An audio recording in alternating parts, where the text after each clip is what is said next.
চলুন আজ একটা দারুণ ইংরেজি শব্দ শেখা যাক যেটা দিয়ে অনেক রকম অনুভূতি বোঝানো যায়।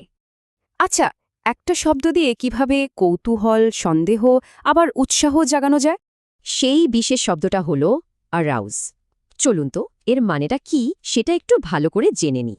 খুব সহজ করে বললে এর মানে হলো কোনো অনুভূতিকে জাগিয়ে তোলা, অনেকটা ঘুম থেকে তোলার মতো।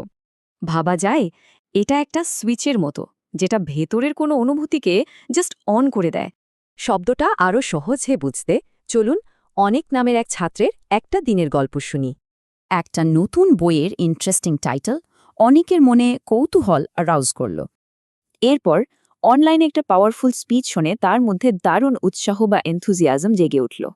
আবার দেখুন, রাতে বাইরের একটা অদ্ভুত শব্দ তার মনে সন্দেহ বা সাসপেশন জাগিয়ে দিল। তাহলে দেখলাম কৌতূহল, উৎসাহ, আবার সন্দেহ। চলুন এবার কিছু আসল উদাহরণ দেখা যাক। এই দেখুন, সিইওর বক্তৃতা কর্মীদের মধ্যে ঠিক অনেকের মতোই উৎসাহ জাগিয়েছিল। আর এটা অনেকটা সেই রাতের শব্দের মতো। টাকা পেতে দেরি হওয়ায় ইনভেস্টরদের মনে সন্দেহ তৈরি হল। ঠিক যেমন অনেকের বইটা একটা দারুণ গল্প, মানুষের মনে গভীর আবেগ জাগাতে পারে। এখন একটা প্রশ্ন আসতেই পারে, আরাউজ শব্দটা কি ভালো নাকি খারাপ?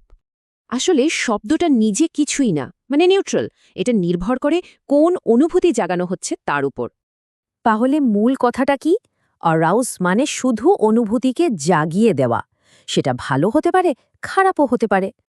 এবার ভাবার পাল্লা, সম্প্রতি এমন কি ঘটেছে যা অনেকের মনেই কোনো না কোনো অনুভূতি জাগিয়ে তুলেছে?